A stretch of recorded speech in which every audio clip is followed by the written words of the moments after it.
నమస్తే అండి. Welcome to సనాతన స్టోరీస్. మనము వరలక్ష్మి వ్రత పూజ విధానము అలాగే వ్రతముకి కథ ఏంటో తెలుసుకుంటున్నాము. ఇప్పుడు చివరిగా వరలక్ష్మి వ్రత కథ. ముందు పార్ట్స్ చూడకపోయింటే చూసేయండి. ఈ కథ వినేటప్పుడు లేదా చెప్పేటప్పుడు చేతిలో అక్షింతలు పట్టుకోవాలి. సూత పౌరాణికుండు శౌనికుడు మొదలగు మహర్షులను చూసి ఇట్లా అన్నారట: మునివర్యులారా, స్త్రీలకు సర్వ సౌభాగ్యములు గలుగునట్టి ఒక వ్రతము పరమేశ్వరుడు పార్వతీదేవికి చెప్పగా ఆ వ్రతం ఏదో నేను మీకు చెప్తాను, అది వినండి.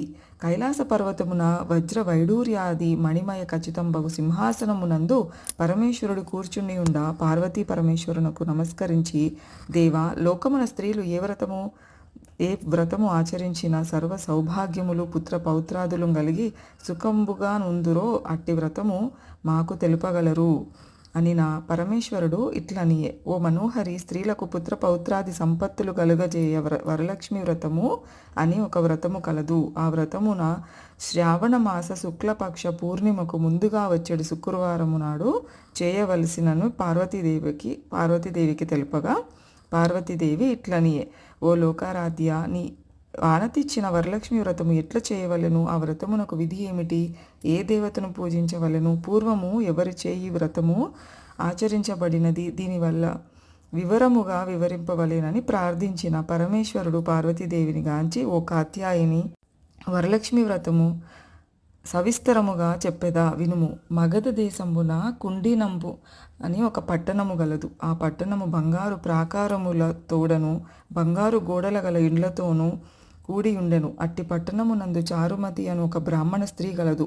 ఆ వనితామణి భర్తను దేవునితో సమానముగా తలచి ప్రతిదినము ఉదయమున మేల్కొని స్నానంబు చేసి పుష్పంబులచే భర్తకు పూజ చేసి పిదప అత్తమామలను అనేక విధంబులైన ఉపచారంబులను చేసియు ఇంటి పనులు చేసుకొని మితముగా ప్రియముగాను భాషించుచుండెను.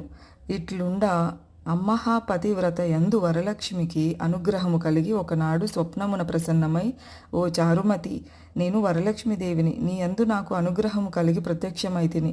శ్రావణ శుక్ల పూర్ణిమకు ముందుగా వచ్చేడి శుక్రవారము నాడు నన్ను పూజించిన నీవు కోరిన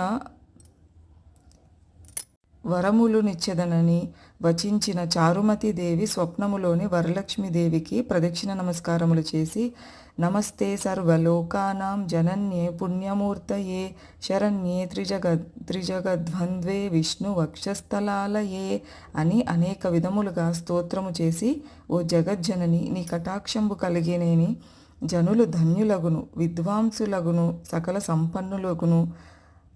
నేను జన్మాంతరంబున చేసిన పుణ్య విశేషము మీ పాద దర్శనము నాకు కలిగినది అని చెప్పి వరలక్ష్మి సంతోషం చెంది చారుమతికి అనేక వరములిచ్చి అంతర్ధానము పొందినది.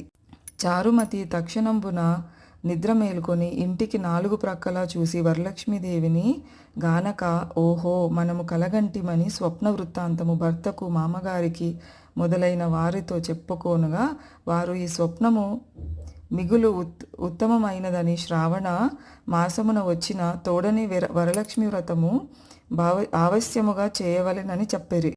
చారుమతి స్వప్నంబు విన్న స్త్రీలను శ్రావణ మాసం ఎప్పుడు వచ్చునని ఎదురు చూస్తుండిరి. ఇట్లుండగా వీరి భాగ్యోదయంబు వలన శ్రావణ మాస పూర్ణి ముందు వచ్చేది శుక్రవారము వచ్చెను.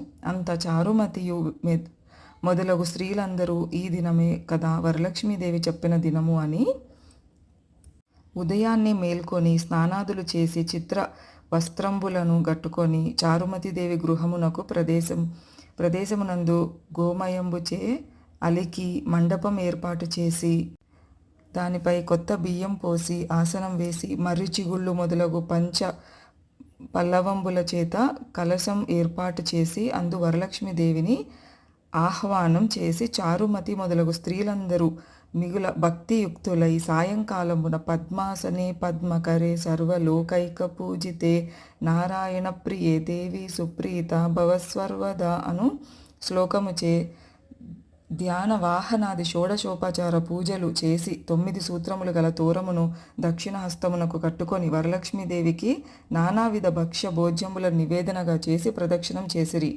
ఇట్లొక ప్రదక్షిణం చేయగానే ఆ స్త్రీలందరికీ కాళ్ళ యందు గల్లు గల్లుమని ఒక శబ్దం కలిగెను. అంతకు కాళ్లకు చూసిన గజ్జెలు మొదలగు ఆభరణములు కలిగియుండ చారుమతి మొదలగు స్త్రీలందరూ ఓహో వరలక్ష్మీదేవి కటాక్షం వల్ల కలిగినవి పరమానందం పొంది మరి ఒక ప్రదక్షిణం చేయగా హస్తములందు దగద్ధగమాయమైన మెరవచుండ నవరత్న ఖచ్చితంబులైన ఆభరణములు ఉండుట గనిరి. ఇక చెప్పనేల మూడవ ప్రదక్షిణం గాంచిన తోడనే ఆ స్త్రీలందరూ సర్వభూషాణ అలంకృతులైతిరి. చారుమతి మొదలగు స్త్రీలు గృహములెల్ల స్వర్ణములు రథగజ తురగ వాహనములతో నిండియుండెను. ఆ స్త్రీలందరూ తమ ఇండ్లకు పోయిరి. పిదప చారుమతి మొదలగు స్త్రీలందరూ ప్రతి సంవత్సరము ఈ వ్రతమును చేయుచు పుత్ర పౌత్రాభివృద్ధి కలిగి ధనకనక వస్తు వాహనముల తోడగూడుకొని సుఖంబుగా ఉండిరి. కావున ఓ పార్వతి, ఈ యుత్తమమైన వ్రతము బ్రాహ్మణాది 4 జాతుల వారు చేయవచ్చు. అట్ల నొర్చిన సర్వ సౌభాగ్యములు కలిగి సుఖంబులను అందురు. ఈ కథను వినువారులకు చదువువారులకు వరలక్ష్మి ప్రసాదము వలన సకల కార్యములు సిద్ధించును.